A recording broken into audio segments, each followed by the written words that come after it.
Las becas, para quien obtenga, van a ser los del curso de inmunología y curso de toxicología. Así que chicos, las ponencias que vienen ahora, si van a estar buenas, les recomiendo que se queden. Al final va a haber una especie de compartir entre todos y bueno, a disfrutar estas últimas ponencias, ¿no? Hasta las 7 nos vemos.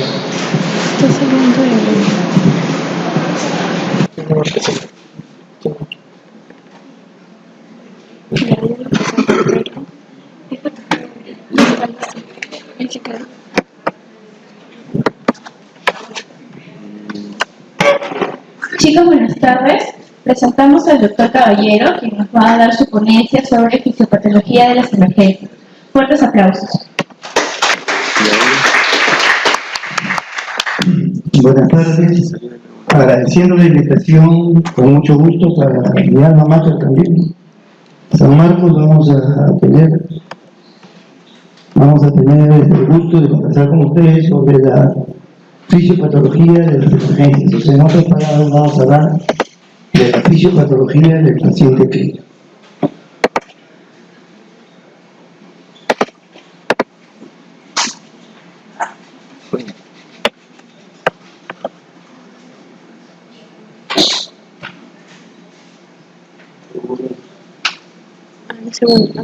Bien.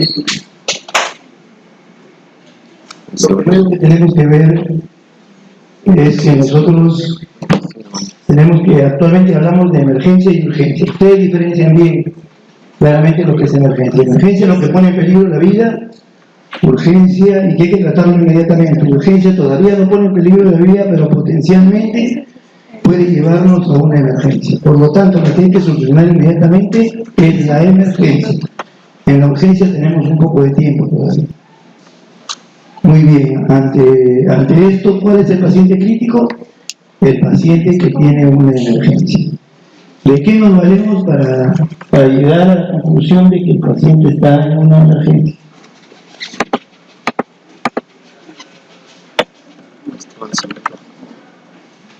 Básicamente nos fijamos en las funciones vitales. Paciente con las funciones vitales alteradas es un paciente que está en estado crítico y que necesita inmediatamente tratamiento. ¿Qué necesita? Una estabilización. Hago el diagnóstico del paciente crítico e inmediatamente debo yo estabilizarlo. Y después de estabilizarlo, monitorizarlo. Por eso es que actualmente existen las unidades de cuidados críticos, ¿no? La unidad de cuidados intermedios, la unidad de cuidados intensivos. Estos son pacientes que deben venir a uno de esos lugares. ¿Qué otro dato tenemos que ver? Que los pacientes críticos generalmente tienen una alteración de las funciones vitales, está en peligro su vida porque tienen un problema sistémico, un síndrome de respuesta inflamatoria sistémica. Este síndrome nos va a llevar a la falla orgánica de un órgano, de varios órganos, falla multiorgánica y la muerte. Y hay que tener en cuenta que a veces se salva el paciente de la muerte, pero puede quedar con algún grado de discapacidad, y eso también es fundamental para la vida de una persona.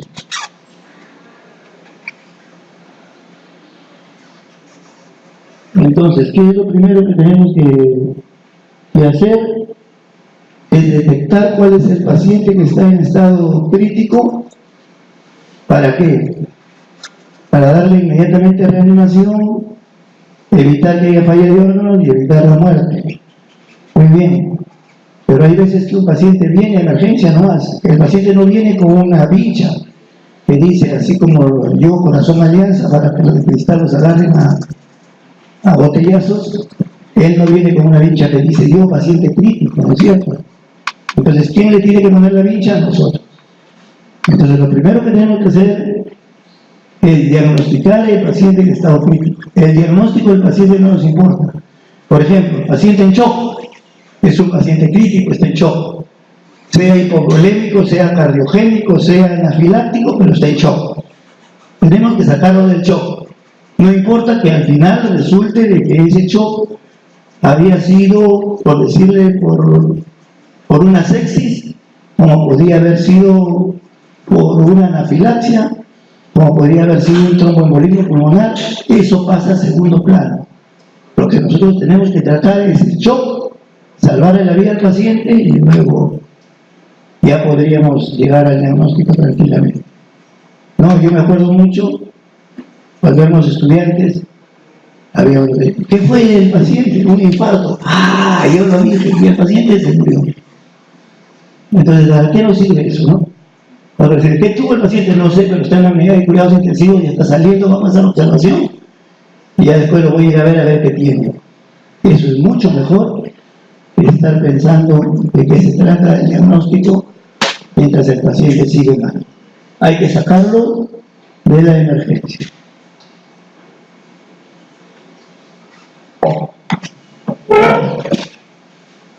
Muy bien. Miren ustedes, ese es el camino que sigue un paciente cuando llega a un estado crítico.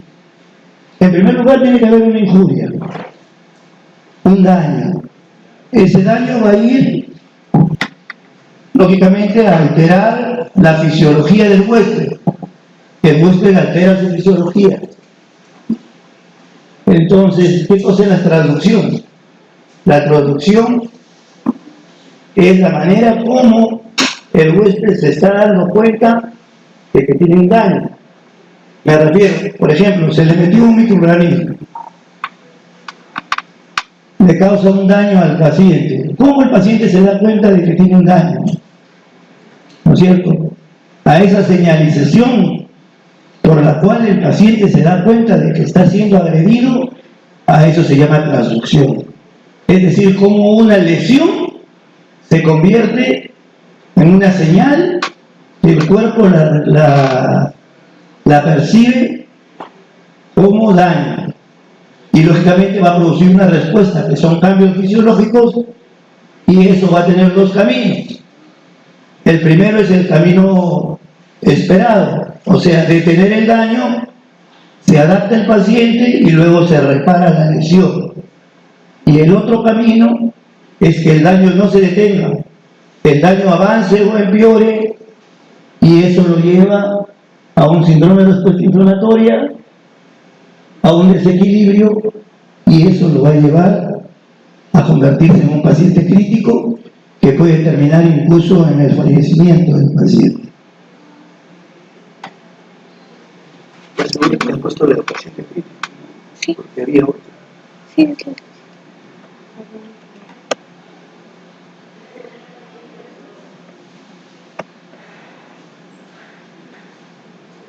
Entonces, el paciente crítico es el que agarra el segundo camino, no se adapta. Las respuestas del organismo no han sido capaces de detener el daño. Entonces, se produce un desequilibrio que se mantiene. O sea, cuando hubo el daño había un desequilibrio. Se supone que al percibir el daño del cuerpo, envía señales que van a dar respuestas. Estas respuestas deben parar el daño, deben adaptarse al daño y luego reparar el daño y el asunto terminado. En este caso no han podido hacer eso, entonces se desequilibra. Se produce, al haber un desequilibrio vamos a tener signos y síntomas, y los principales son la alteración de las funciones vitales. Estamos hablando de hipotensión, taquicardia, polimia, fiebre, básicamente, ¿no? Entonces, al no poder parar el daño, esta respuesta inflamatoria sistémica, en lugar de adaptarse, se descontrola, se desequilibra, se acentúa, y lo que vamos a tener es un síndrome de respuesta inflamatoria sistémica.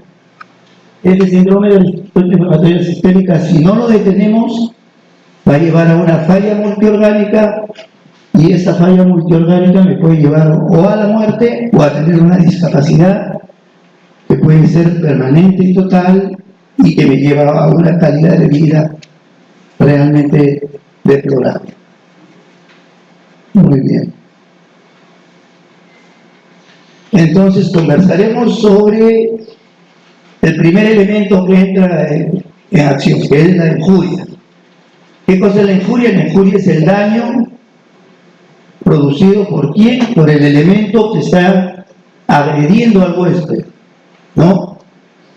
Antiguamente se pensaba que los estudios fueron hechos realmente en sepsis, por lo tanto se pensaba que el que producía el síndrome de respuesta inflamatoria sistémica era un microorganismo, o sea, una bacteria, un virus, un hongo,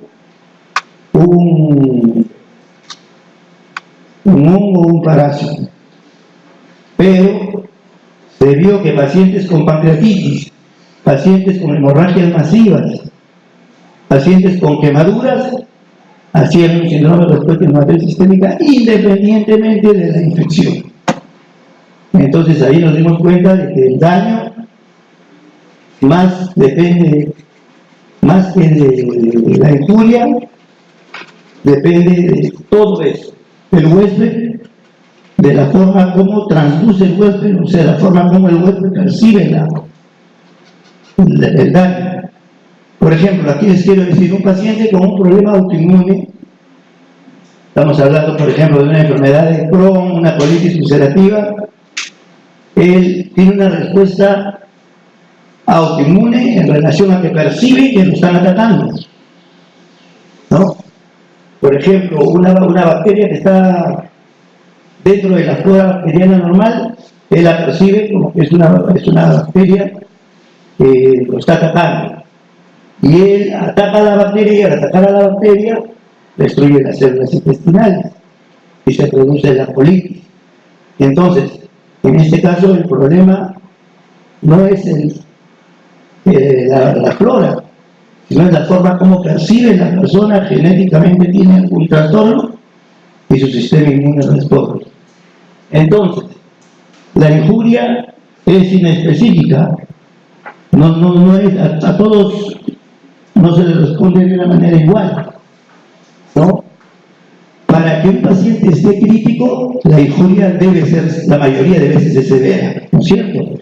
Una quemadura, una pancreatitis, una sepsis, son patologías, no es lo mismo que una faringitis, una rinitis, un hospital, ¿no es cierto? La mayoría de veces es severa. Y depende también del estado previo del paciente, como vamos a ver, o sea, el huésped también tiene que ver.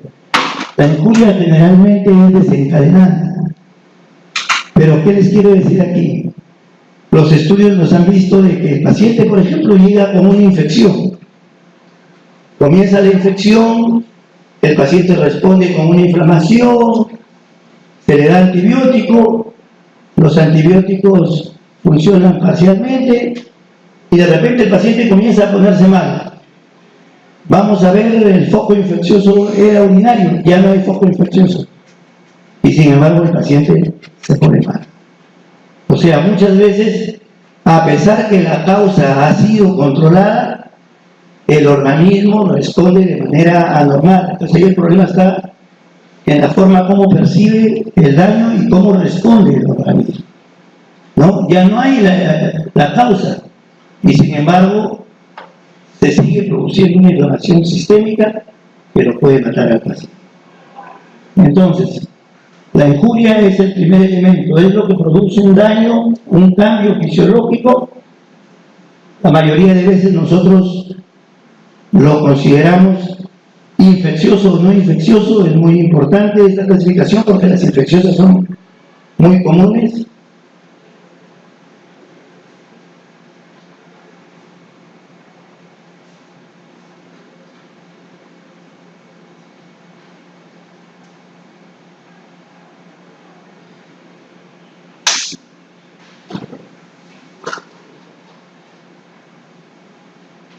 ¿No?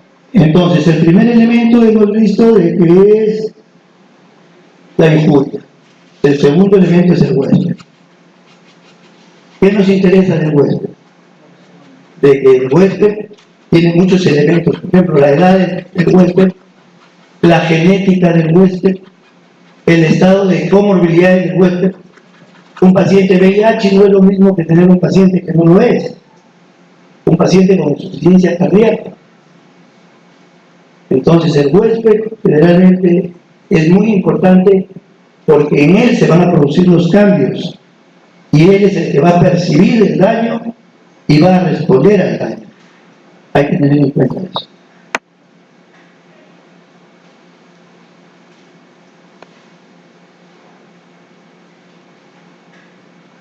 Eso es un ejemplo de lo que es la traducción.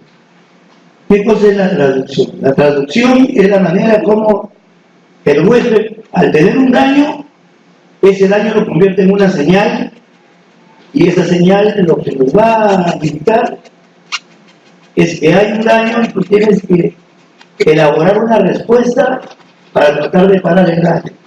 Eso es la traducción. Por ejemplo, miren ustedes, si hay un daño, vamos a decir, en el intestino, una apendicitis, hay una inflamación del intestino, entonces hay un daño. Se destruye la membrana celular al destruirse envía señales a receptores, esos receptores liberan mediadores químicos, esos mediadores químicos van a producir unas proteínas especiales que se conocen como las proteínas del dolor. Esas proteínas del dolor actúan, liberan los canales iónicos y se produce un impulso nervioso que va a ser percibido en el cerebro como un dolor. ¿Se da cuenta? ¿Y cuál va a ser la respuesta entonces? La respuesta entonces va a estar parada por el sistema nervioso autonómico y por el sistema endócrino. Pero por lo pronto el dolor ya nos está avisando de que algo anda mal. Por eso es que les quiero dejar en claro lo que siempre les deben haber dicho, ¿no es cierto? ¿Qué es lo primero que hace una persona común y corriente cuando tiene dolor abdominal? Corre a la farmacia y le dice: estoy con dolor, ¿cierto? Y le dan algo para el dolor y le pasa el dolor. ¿Qué está haciendo? Está quitándose la respuesta del organismo que le está avisando: oye, aquí pasa algo me está pasando, anda al médico porque a lo mejor me tienen que operar. Sin embargo, ellos, al calmar el dolor, permiten que el daño se perpetúe, la persona se perfora y podemos tener sepsis, muerte en estos pacientes por peritonitis.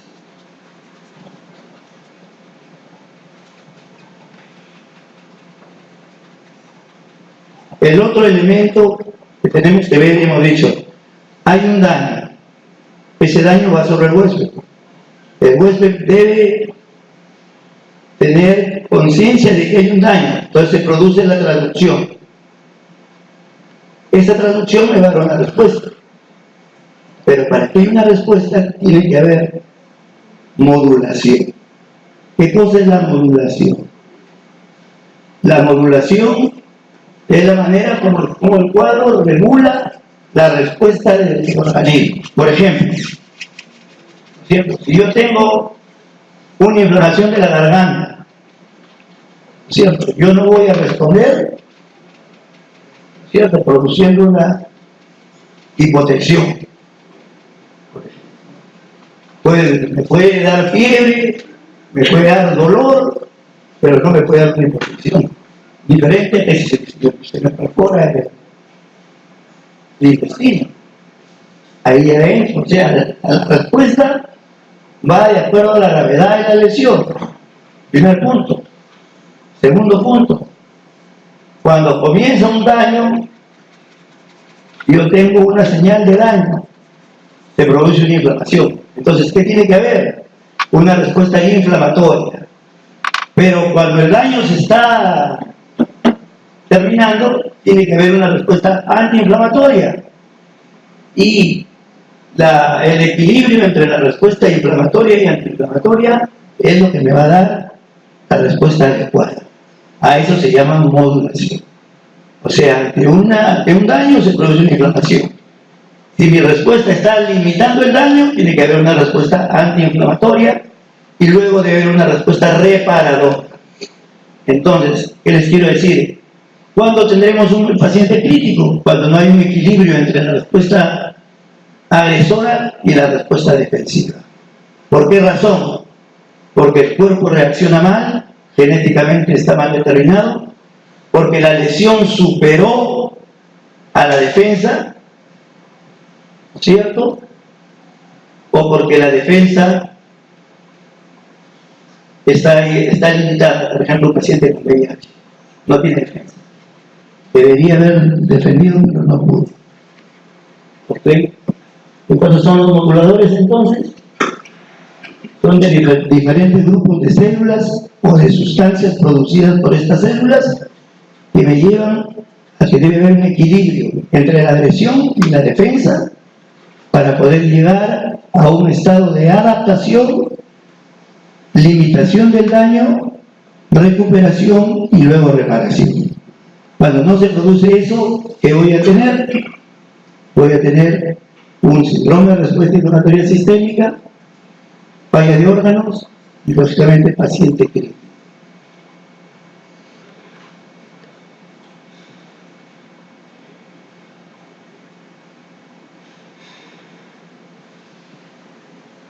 ¿Cierto? Lo que decíamos. Las respuestas deben ser adecuadas, deben ser oportunas y deben ser de acuerdo a las necesidades de la persona. ¿Cierto? Si las respuestas son exageradas, ya tenemos síndrome de respuesta inflamatoria sistémica. Si las respuestas son inadecuadas, me gana el daño, igualito voy a tener una respuesta inflamatoria sistémica.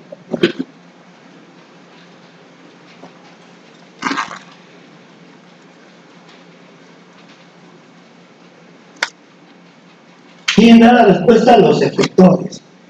¿Cuáles son los efectores? Los efectores son generalmente, en estos casos, el sistema endógeno, que responde con hormonas que pueden ser autógenas, apógenas o endógenas, que ustedes saben, y el sistema nervioso.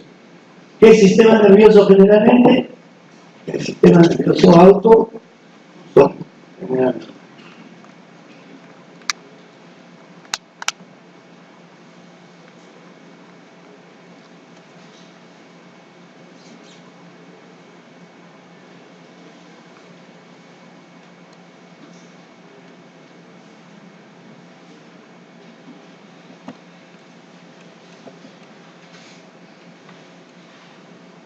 Lo que le decía.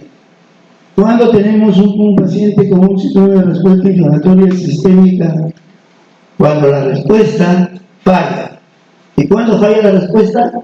Cuando es deficiente, cuando es exagerada o cuando es inadecuada. ¿Cierto? ¿Eso a qué me va a llevar? A un síndrome de respuesta inflamatoria sistémica, posteriormente a una falla de órganos y posteriormente a la muerte o a la lesión secuelar.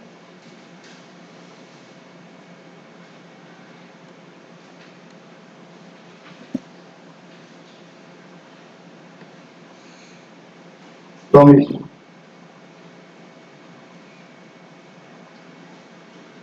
¿A dónde apunto? Para... Usted dígame y yo lo paso. Ahí. Usted me dice y yo lo paso.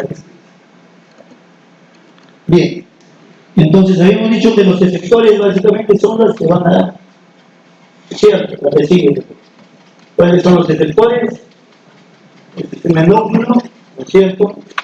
Las hormonas autógenas, paráfilas y endógenas. Las endógenas ya ustedes las conocen, ¿no es cierto? ¿Saben lo que son las paráfilas? Las endógenas son las que actúan a sitios alejados y viajan por la sangre y llegan. Por ejemplo, la hormona tiroidea llega a todo el cuerpo por la sangre. Esas son las endógenas. Las parafinas o paráfinas son las que actúan de manera cercana. Por ejemplo, los factores liberadores del hipotálamo para la hipófisis. ¿No es cierto? Del hipotálamo que está cerquita de la hipófisis se liberan hacia la hipófisis. ¿No es cierto? ¿Por dónde viajan? Por un sistema especial. ¿Cómo se llama el sistema? El sistema porta hipofisial. ¿No es cierto? Pero están cerquita. Entonces a eso se llama parácrino. ¿Qué se llama autócrino? A lo que estamos hablando ahorita básicamente, que son a nivel celular. O sea, son producidas por una célula y actúan en la misma célula. Por ejemplo, las interleuquinas. Esas son las llamadas autócrinos. Entonces el primero, la que sigue por favor. El primero El primero son el sistema endocrino. Ahí les hago algo del sistema endocrino. El que sigue. Entonces ahí está el sistema endocrino. Y básicamente el sistema nervioso autosómico. El sistema endocrino le produce cambios metabólicos, humorales, mientras que el sistema autonómico, por medio del simpático y del parasimpático, va a producir cambios macro y microvasculares, que son los que me van a llevar al final al sistema de respuesta inflamatoria del sistema. La que sigue, por favor. Ahí hay una relación de los moduladores. Los moduladores son sustancias. Las sustancias químicas se producen en las células, y hay algunas que ya están en el plasma, ¿no? Por ejemplo, hay los macrófagos. Cuando son estimulados por el daño, por proteínas, que pueden ser proteínas de la célula destruida, proteínas de la célula muerta, o principalmente proteínas de una bacteria o de un virus, ellos forman esta serie de sustancias, ¿no? Las interleuquinas, el complemento, pueden estar en el plasma o en las células. Se activa el sistema de coagulación, se alteran las células endoteliales y producen sustancias como la endotelina. Todos esos son mediadores que estimulan o inhiben el proceso inflamatorio. Por eso que debe haber una modulación entre la estimulación y la inhibición.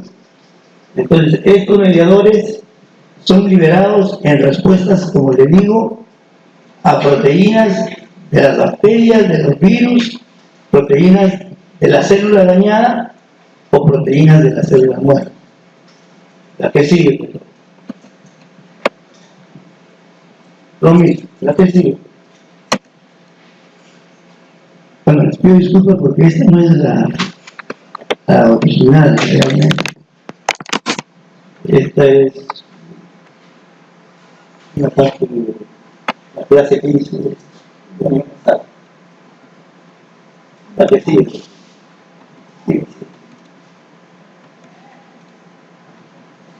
No, definitivamente como la parte que hice al final.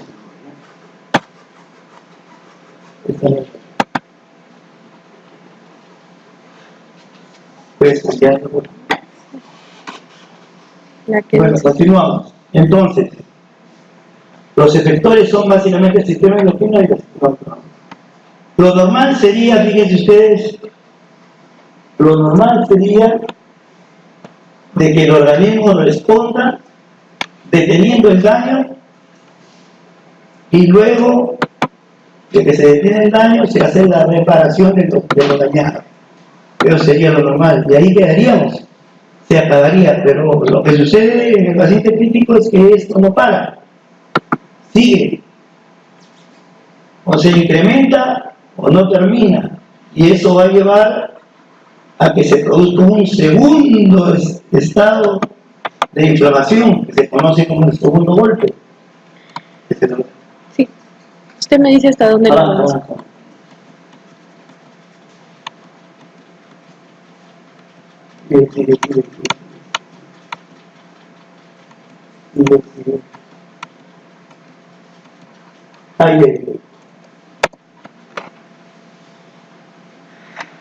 Ahí.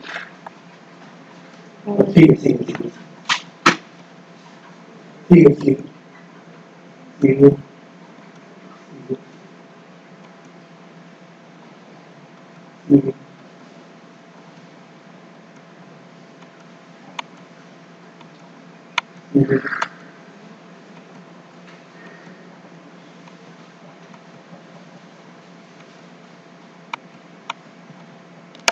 Para el material.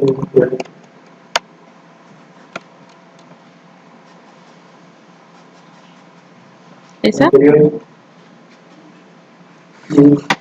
Ahí está. Entonces, como le digo, hasta lo que hemos conversado es lo que sucede cuando hay un problema, un daño que es recuperado de la persona. Entonces, ¿qué sucede cuando hay un síndrome de respuesta inflamatoria sistémica? Es decir, cuando el paciente se convierte. Aquí hay 4 etapas. En la primera es la respuesta inflamatoria local, que es la que hemos hablado. Ahí debería quedarse. Ahí debería el cuerpo haberle ganado la batalla al daño, adaptarse y repararse. Pero aquí no sucede eso. Aquí lo que sucede es que hay una respuesta inflamatoria sistémica. ¿Y cómo comienza esto? Esto comienza con una tormenta de citoquinas. Entonces, cuando ya deberían darse fenómenos antiinflamatorios, se repite el fenómeno inflamatorio, se hace un ciclo, recicla la inflamación y el paciente comienza a tener más inflamación en lugar de tener. Y esa inflamación se hace sistémica. Entonces, a eso se llama la respuesta inflamatoria sistémica, que después estos factores agarran la sangre y se van a todo el organismo, a todos los órganos, se convierte en un fenómeno de respuesta inflamatoria sistémica masiva. ¿Cierto? Entonces ahí tengo yo 2 problemas. Puedo tener una desadaptación, que es la última inmune, en la cual se perpetúa una inflamación y la persona se muere por falla de órganos debido a que la inflamación, por la tormenta de citoquinas, se hace cada vez mayor y no se puede controlar. O hay veces que lo que sucede es lo contrario, anterior, lo que se llaman barreras inmunológicas. ¿Qué pasa? Hemos dicho que cuando hay un problema inflamatorio, hay un problema antiinflamatorio. Cuando el problema antiinflamatorio se acentúa demasiado y es demasiado lo antiinflamatorio, entonces el paciente tiene una parálisis inmune y la persona es invadida por las infecciones oportunistas o por las infecciones intrahospitalarias y el paciente muere en sepsis por esa. Eso es, en pocas palabras, el resumen de lo que es la respuesta inflamatoria sistémica, pero vamos a ver un avanza.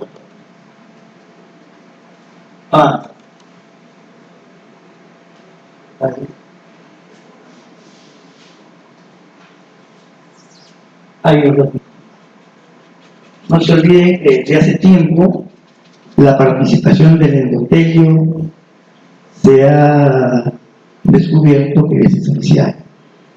El endotelio participa directamente en el problema inflamatorio normal, o sea, local, y en el problema inflamatorio sistémico. ¿Por qué? Porque tiene receptores que inician el proceso inflamatorio, sustancias que estimulan el sistema proinflamatorio y sustancias que estimulan el sistema antiinflamatorio. Y el endotelio, tal cual esponja, absorbe todas estas sustancias y las tiene ahí y las libera en el momento preciso. Entonces, el endotelio es fundamental en el síndrome de respuesta inflamatoria sistémica. La que sigue, la que sigue, y la que sigue.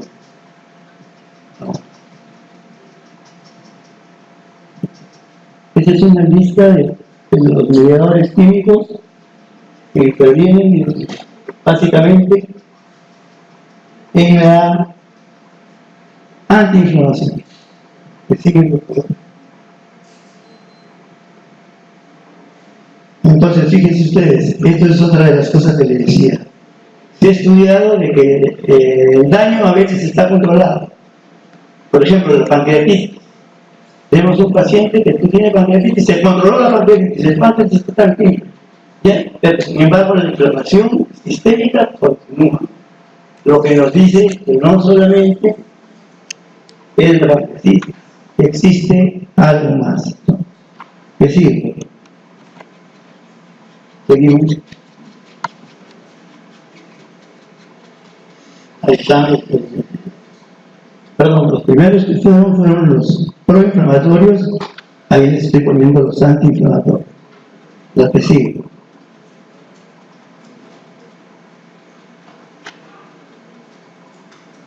Lo que les dije del endotelio, que sigue. Bien, entonces ahora vamos a hacer un resumen en esquema de lo que sucede. Entonces, en primer lugar, hay un síndrome de respuesta local. ¿En qué consiste ese síndrome de respuesta local? Cuando hay un daño, sea por una bacteria, por un microorganismo, sea porque se dañó una célula, o sea porque se murió una célula, entonces se van a formar proteínas. Proteínas que identifican el daño. Entonces, en el organismo en las células del organismo hay receptores para estas proteínas, receptores para las proteínas de los microorganismos, receptores para las proteínas del daño celular y receptores para las proteínas de la célula muerta que se llaman alamina.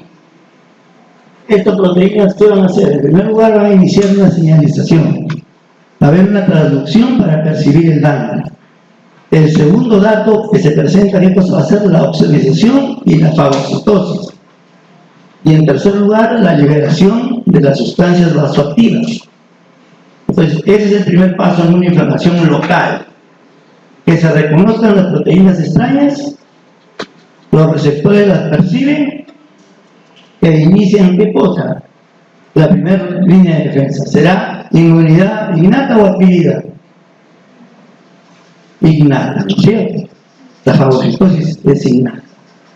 Entonces, en la primera etapa funciona la inmunidad innata, se reconocen las proteínas anormales, se inicia la oxidación, la fagocitación y se activan los mastocitos para que se liberen las sustancias vasoactivas.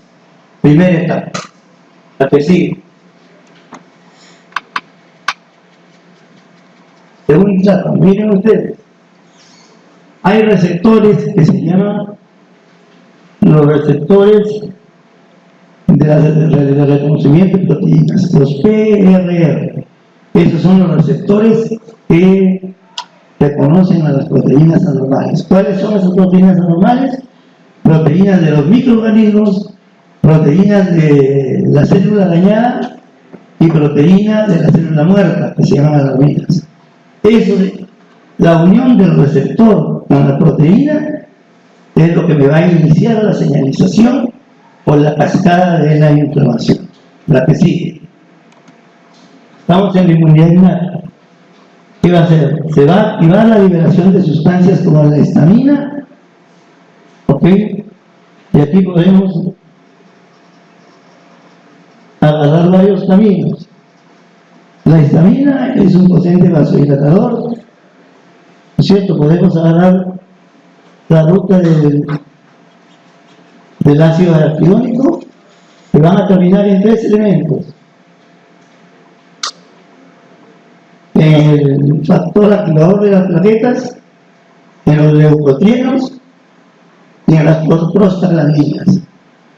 ¿Qué me va a dar esto? Me va a dar cambios a nivel vascular y a nivel metabólico. Entonces me va a producir, fíjense ustedes, me va a producir vasoconstricción, me va a producir hipoxemia, y si no lo detengo aquí, ya me va a comenzar a dañar las células y ya me va a comenzar a producir una respuesta inflamatoria sistémica. Entonces, hasta aquí estamos en la respuesta innata y hasta aquí deberíamos ahí terminar el asunto. Detener la lesión y ya comienza la fase antiinflamatoria propia del organismo. Sin embargo, la que sigue, si ya estuviéramos ahí, la respuesta adquirida interviene. ¿Qué sucede? Se le comienza a presentar los antígenos a los monocitos. ¿Cómo se llaman las células presentadoras?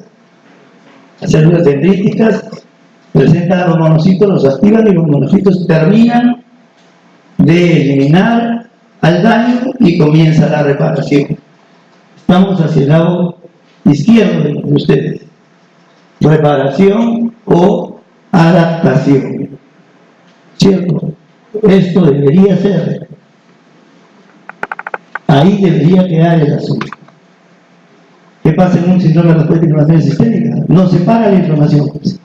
Al contrario, hay una inflamación que que se multiplica. Y esa inflamación ya me va a llevar a la falla de órganos. ¿Por qué se falla? Porque me lleva a las otras etapas. A la etapa de, que habíamos dicho que había una parálisis inmunológica, comienza la apoptosis o comienza la disonancia inmunológica, es decir, se produce una tormenta de citoquinas que me perpetúan la inflamación. O sea, si no se adapta el paciente, tiene dos posibilidades: o la inflamación se perpetúa y se hace una tormenta inflamatoria, o la inflamación me lleva a una parálisis inmunológica que me va a matar. Por lo contrario, no tengo inmunidad, se me mete un oportunista, el germen que me produjo la enfermedad se avanza, o por último, una infección intrahospitalaria por algún germen importante que me ha producido la muerte.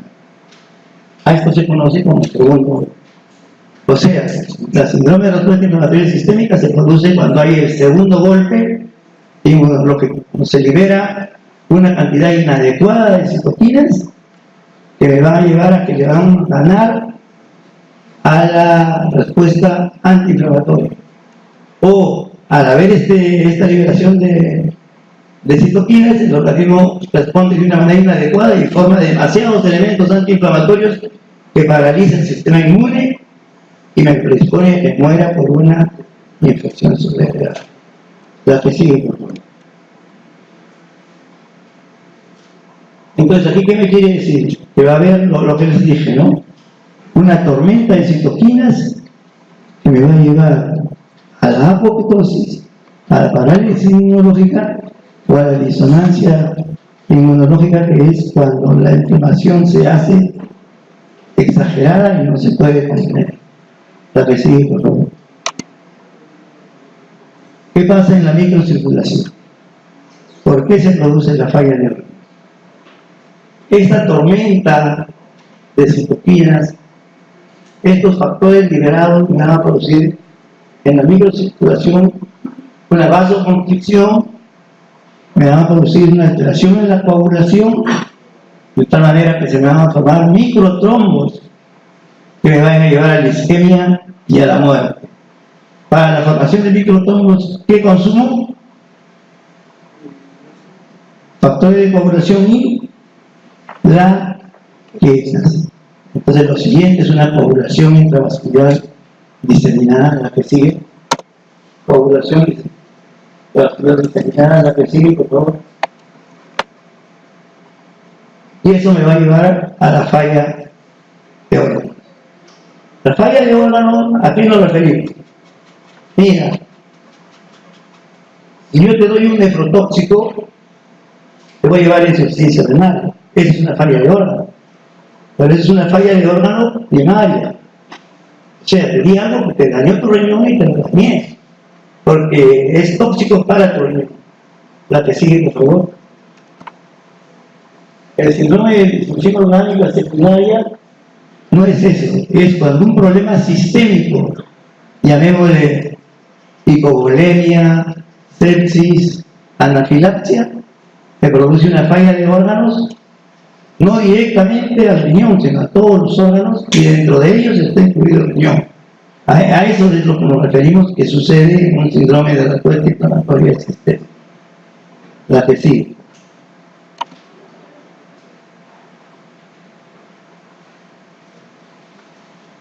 La mayoría de veces el sistema, la falla de órganos es la causa de muerte más común en las unidades de cuidados intensivos. Felizmente, actualmente tenemos esas unidades que salvan la vida. Anteriormente, como hasta ahora ustedes escuchan, si el paciente está séptico, está con falla de órganos, diabético, se va a morir, no lo opero. ¿Pero por qué no lo operas? Porque se va a morir. Y yo lo opero, sale y se muere, me va a echar la culpa, decían los cirujanos. ¿No? Ahora ya no sucede eso. Ahora el cirujano entra, lo opera y se lo pasa a la unidad de cuidados intensivos. Y la mortalidad ha bajado pues un montón, ¿cierto? Ahora se mueren menos, antes se morían todos. Entonces hay que reconocer que las unidades de cuidados intensivos son fundamentales para disminuir la mortalidad del paciente crítico. Por eso es que debemos preocuparnos no solo en evitar que todos pasen por unidades de cuidados intensivos, sino que saber escoger a los pacientes que están mal y llamar al intensivista para que lo lleve y darle una oportunidad de vida.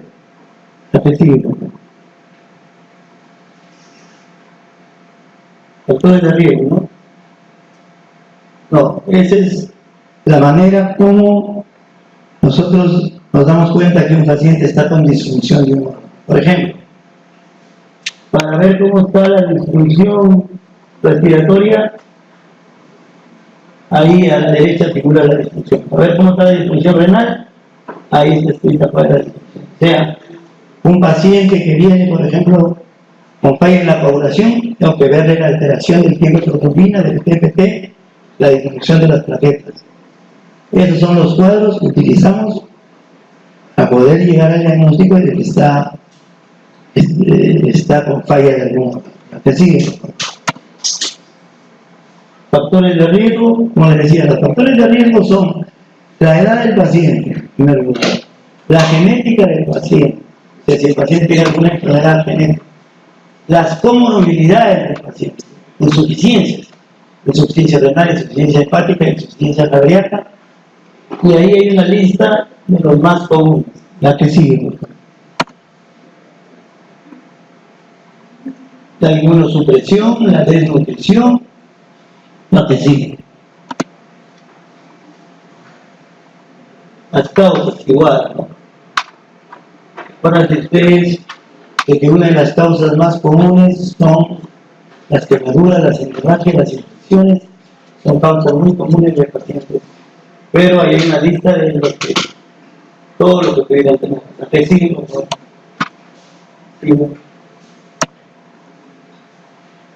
Ya conversamos, el factor endotelial es fundamental, se producen sustancias y hemos dicho que como una esponja absorbe a estas sustancias y las elimina en el momento en que se necesite disminuir la inflamación o aumentar la inflamación. Por eso es que el endotelio es fundamental. Y es fundamental no solo para el problema inflamatorio, es fundamental también para el problema cardiovascular, para el problema metabólico, para la diabetes, para la hipertensión. ¿A qué sigue?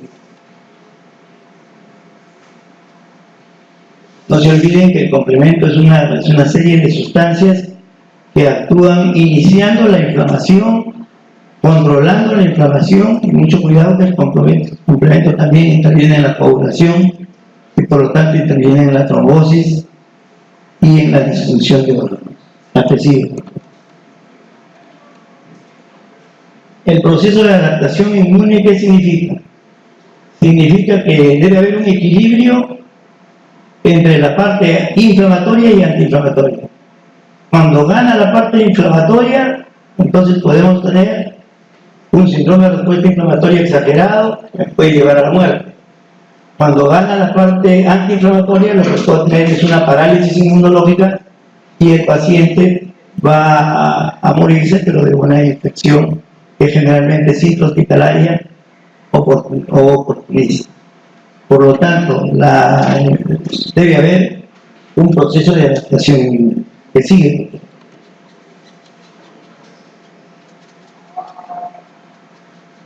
Eso era lo que habíamos dicho.